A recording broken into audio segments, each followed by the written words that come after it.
ፊልሙ የሚጀምረው ወደፊት የህዝብ ብዛት የዓለም ትልቅ ችግር ሆኗል። ችግሩን ለመፍታት የዓለም መንግስታት የህዝባቸውን 5% ለመቀነስ ይስማማሉ። የአሜሪካ መንግስት አስፈሪ መፍትሄ ያመጣል።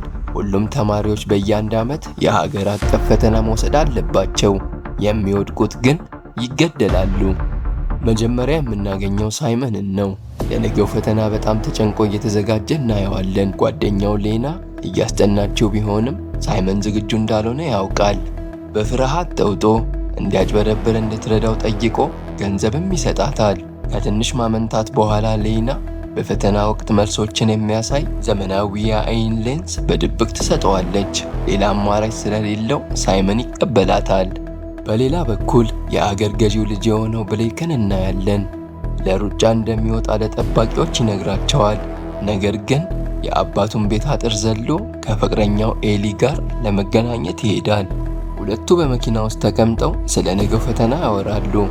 ኤሊ የነገው ፈተና እንዳስፈራት ትናገራለች። ብሌክ ግን ሁሉንም አብረው እንደሚያልፉት ቃል በመግባት ያጽናናታል። በዚያ ቅጽበት የአገር ገዢው ሰራተኛ አንዱ ይመጣና አባቱ እየጠበቀው እንዳለ ይነግረዋል።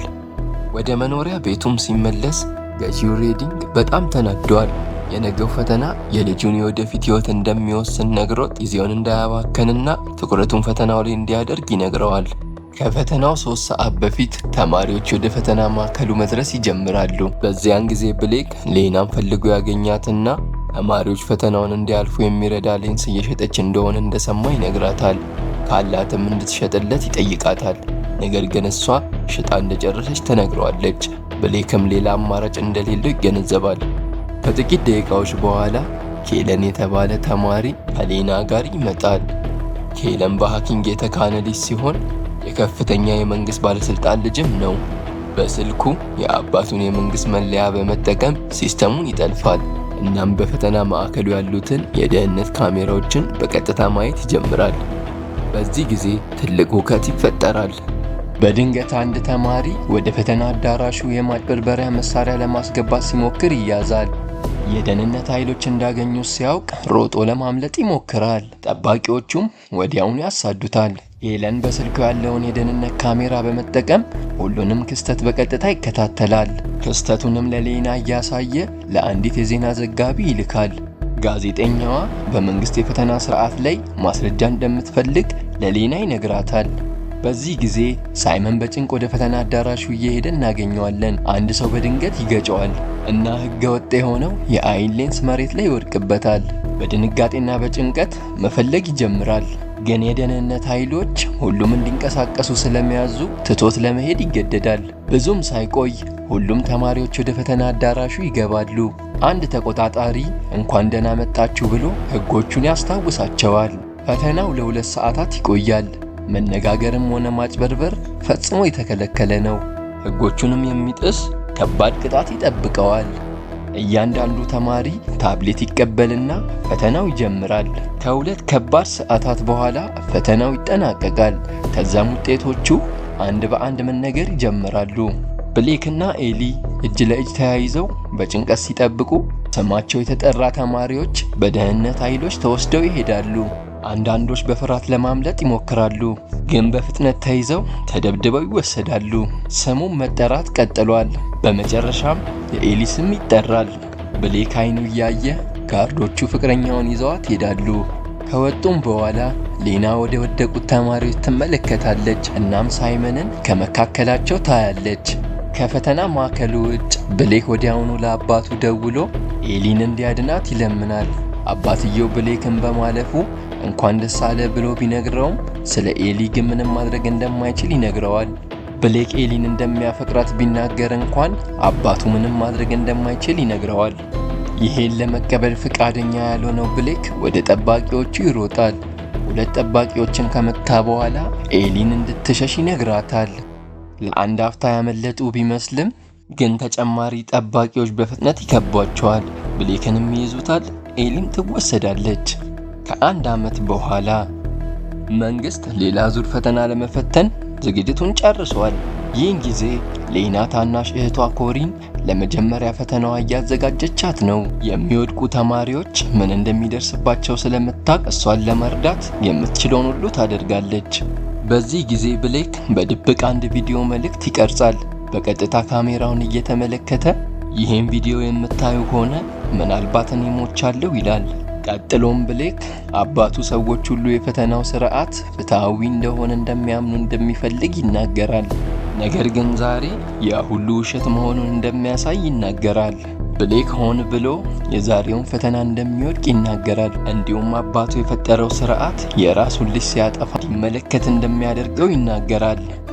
ቪዲዮን ቀርጾ ከጨረሰ በኋላ በአንድ ፖስታ ውስጥ ይደብቀውና ወደ ቆሻሻ መጣያ ይጥለዋል።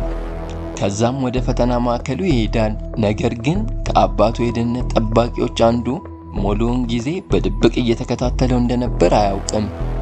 በተመሳሳይ ጊዜ ኬለን እና ሌና አብረው ወደ ፈተና ማዕከሉ ይሄዳሉ።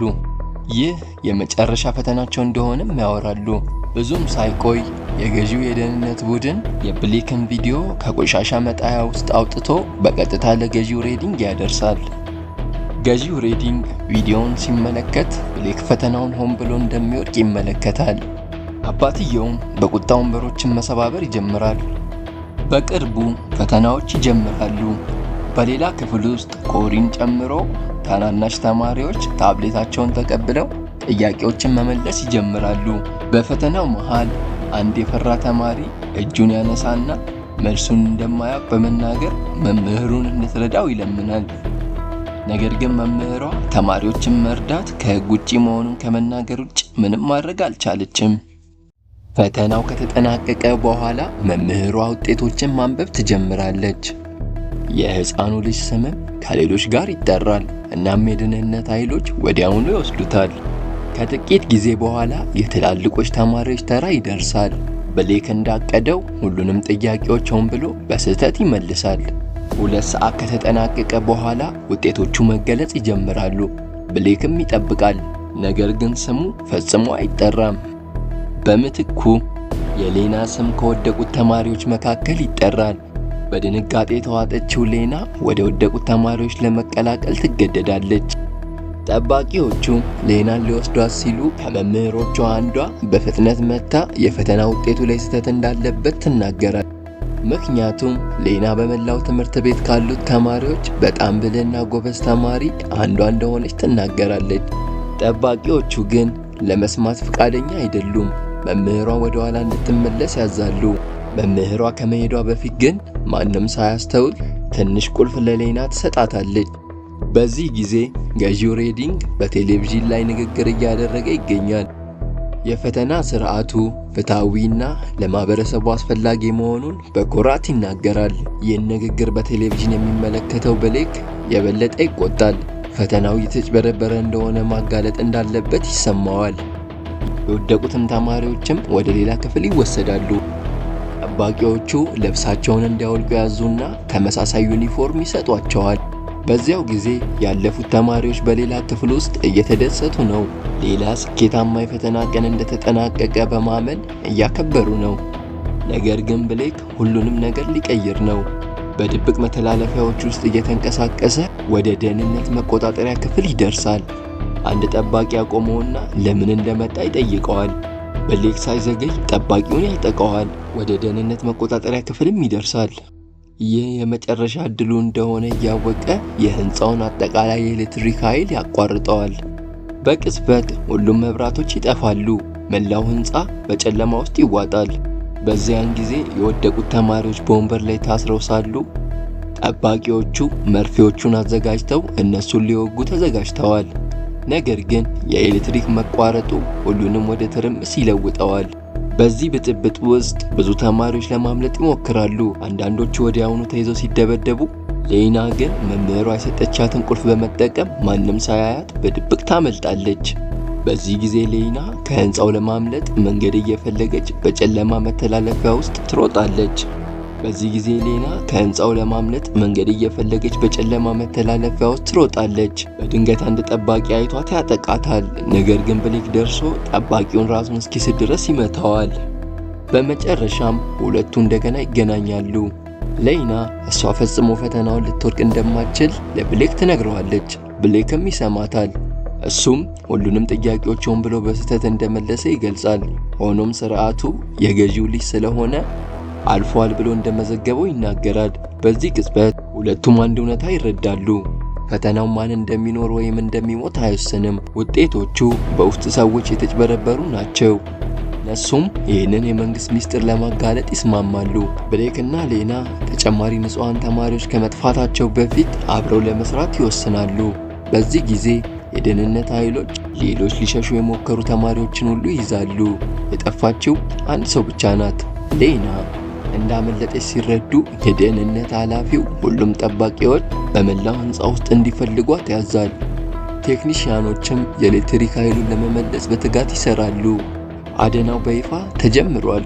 በዚህ ጊዜ ብሌክና ሌና ወደ ሰርቨር ክፍሉ ለመድረስና እውነተኛውን የፈተና ውጤት ለህዝብ ለማጋለጥ መተላለፊያዎቹ ላይ ባሉ ጠባብ የአየር ቱቦዎች ውስጥ ይንቀሳቀሳሉ። በተመሳሳይ ጊዜ የደህንነት ኃላፊው መምህራን ሁሉ እንዲሰበሰቡ ያዛል። ሌና በአንድ መምህር ቁልፍ ተጠቅማ እንዳመለጠች ስለሚያምኑ አንድ በአንድ የመምህራኑ መታወቂያና ቁልፍ መጠየቅ ይጀምራሉ። ልክ የሌና መምህር ጋር ሲደርሱ ገዢው ሬዲንግ ለደህንነት ኃላፊው ይደውላል። የተማሪዎቹ ቤተሰቦች ከትምህርት ቤቱ ውጪ ተሰብስበው መልስ እየጠበቁ መሆናቸውን ይናገራል። ገዢውም የማብራት ኃይሉን ወዲያውኑ እንዲመልሱና ግድያውን እንዲቀጥሉ ያዛል። ያለፉት ተማሪዎች ሌና ተገኝታ ግድያው እስኪፈጸም መውጣት እንደማይችሉ ይነገራቸዋል። በውስጥም ተዘግቶባቸዋል። አንድ ተማሪ በመጨረሻ ትዕግስቱን ያጣና እየወጣ መሆኑን ይናገራል። አንድ ጠባቂም መንገዱን ይዘጋበታል። ነገር ግን ተማሪው ወላጆቼ ማን እንደሆኑ ታውቃለህ በማለት በኩራት ይጠይቃል። በኃይል ለመውጣት ሲሞክር ግን ጠባቂው በከባድ ሁኔታ ወደ መሬት ይጥለዋል። ደጋግሞም ይመታዋል። በአቅራቢያው ተደብቆ የነበረው ኬለን ይህን ሁሉ በስልኩ ይቀርጻል እና ቪዲዮውን ወዲያውኑ መንግስቱን እየመረመረች ላለችው ጋዜጠኛ ይልከዋል። በዚህ ጊዜ ብሌክና ሌና በአየር ቱቦ ውስጥ መሳብ ይቀጥላሉ።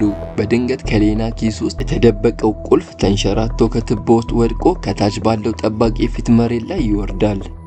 ያለ ቁልፍ መሄድ እንደማይችሉ በመረዳት ሁለቱ በድብቅ ከጠባቂው በላይ ወዳለው ክፍል ይገባሉ። በዚያም የማግኔት ስበት ያለው ገመድ ያገኛሉ። ማንም ሳያያቸው ቁልፉን ወደ ላይ ለማውጣት ማግኔቱን ለመጠቀም ይወስናሉ። ሌና ወደ አየር ቱቦ ስትመለስ ብሌክ ከመከተሉ በፊት የእርምጃ ድምፅ ይሰማሉ። እሷን ሂጂ ብሏት እሱ ግን ይቀራል። ሌና ገመዱን ቀስ ብላ አሽሉካ ቁልፉን ማንሳት ትጀምራለች። ግን በድንገት አንድ ጥበቃ ቁልፉን ይይዘዋል። እሷ ብትደነግጥም ነገር ግን ብሌክ ነበር። ሊያያቸው የመጣውን ጥበቃ ገሎ ልብሱን ለብሶ ነበር። ሌናን ወደ ሰርቨር ክፍሉ ሂጂ ብሎ እሱ ግድያ ወደሚፈጸምበት ክፍል እንደሚሄድ ይነግራታል። በተመሳሳይ ጊዜ የሌና መምህር በአቅራቢያዋ ያለ ሌላ መምህር ታስተውላለች። ወደ እሱ በቀላሉ ቀርባ ከሁሉም ነገር በኋላ አብረው መጠጥ እንዲጠጡ በመጠየቅ ማሽኮርመም ትጀምራለች። እሱንም በማዘናጋት ቁልፉን በድንገት ትሰርቅበታለች።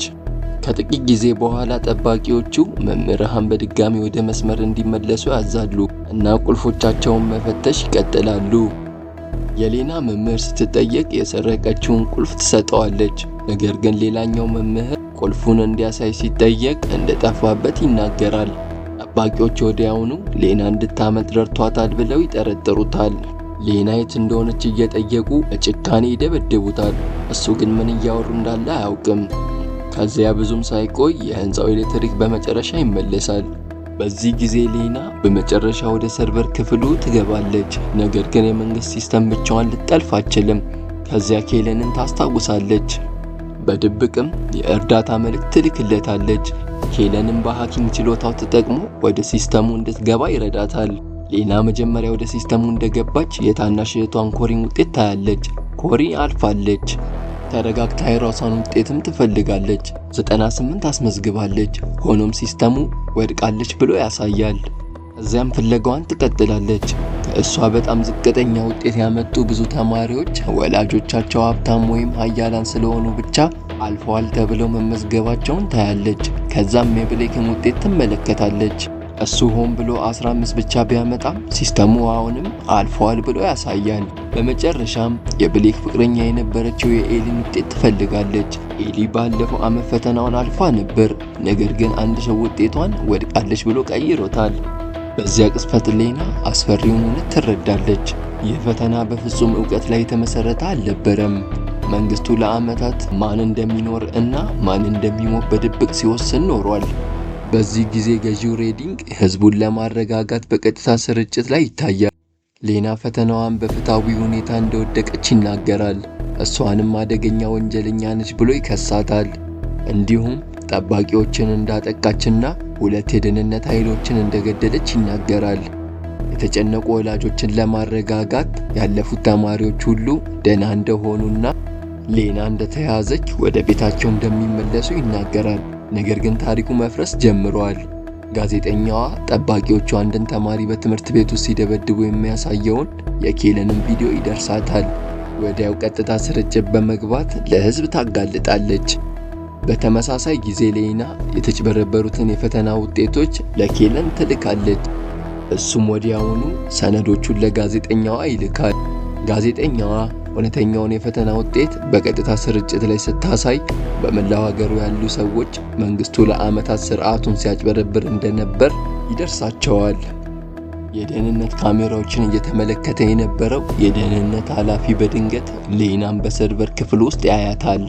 ወዲያው ሁሉም ጠባቂዎች እንዲይዟት ትዕዛዝ ይሰጣል። በዚህ ጊዜ ብሌክ ወደ ማስወገጃ ክፍሉ ይደርሳል። የወደቁት ተማሪዎች ከመገደላቸው በፊት ተማሪዎቹን ለማዳን ይሞክራል። ከብዙ ጠባቂዎች ጋር ይዋጋል። ነገር ግን ቁጥራቸው በጣም ብዙ ስለነበር በመጨረሻም ብሌክ ይያዛል። ከጥቂት ጊዜ በኋላ የደህንነት ኃላፊው ሌናንም ይይዛታል እና ወደ ማስወገጃው ክፍል አምጥተው ያስሯታል። በዚህ ጊዜ ጋዜጠኛዋ የመንግስቱን ሚስጥር በቀጥታ ስርጭት ላይ ማጋለጡን ቀጥላለች። ስርጭቱን የተመለከቱ ከፍተኛ የመንግስት ባለስልጣናት ወዲያውኑ ለገዢው ሬዲንግ ይደውላሉ እና ይህ ነገር መላውን ስርዓት ከማፍረሱ በፊት ጉዳዩን እንዲያስተካክል ያዛሉ። በማስወገጃ ክፍል ውስጥ ጠባቂዎቹ ተማሪዎቹን ለመውጋት ይዘጋጃሉ። ነገር ግን ከመቀጠላቸው በፊት የገዢውን የመጨረሻ ፍቃድ ያስፈልጋቸዋል። የጥበቃዎቹ ኃላፊ ለገዢው ደውሎ ግድያው እንዲፈጸም ፍቃድ ይጠይቃል። ከረጅም ዝምታ በኋላ ገዢው ሐሳቡን ይቀይራል። ሌናን ወዲያውኑ እንዲፈቱ ያዛል። በእሷ ምትክ ግን ብሌክና ከሀያላን ቤተሰቦች የመጡ ተማሪዎች ቦታዋን እንዲወስዱ ይወስናል። ጠባቂዎቹም ምንም ሳያመነቱ መርፌውን ይወጓቸዋል። በተመሳሳይ ጊዜ ንጹሃን ተማሪዎች ሁሉ በመጨረሻ ላይ ይወጣሉ። ከትምህርት ቤቱ ውጭ ሌና ታናሽ እህቷን ኮሪን ታገኛለች። ነገር ግን ፊልሙ አንድ የመጨረሻ አስደናቂ ሚስጥር አለው። አንድ የጭነት መኪና ከመግደያ ማዕከል ይልቅ እንደ እስር ቤት ወደሚመስል በጥብቅ ወደ ተጠበቀ ቦታ ይደርሳል። በመኪና ውስጥ ተገድለዋል ተብለው የተወሰዱት ተማሪዎች ቀስ በቀስ መንቃት ይጀምራሉ። ብሌክ አይኖቹን ይከፍታል። ዙሪያውን በሚመለከት ጊዜ ፍቅረኛው ኤሊንም ያያታል። ፈተናውን የወደቁ ተማሪዎች እየተገደሉ ሳይሆን ወደ ሌላ ምስጢራዊ ቦታ ይወሰዳሉ እና ፊልሙ በዚህ ያበቃል። ፊልሙን እንዴት አያችሁት? ከወደዳችሁት ቪዲዮውን ላይክ፣ ቻናሉን ሰብስክራይብ በማድረግ ያግዙኝ።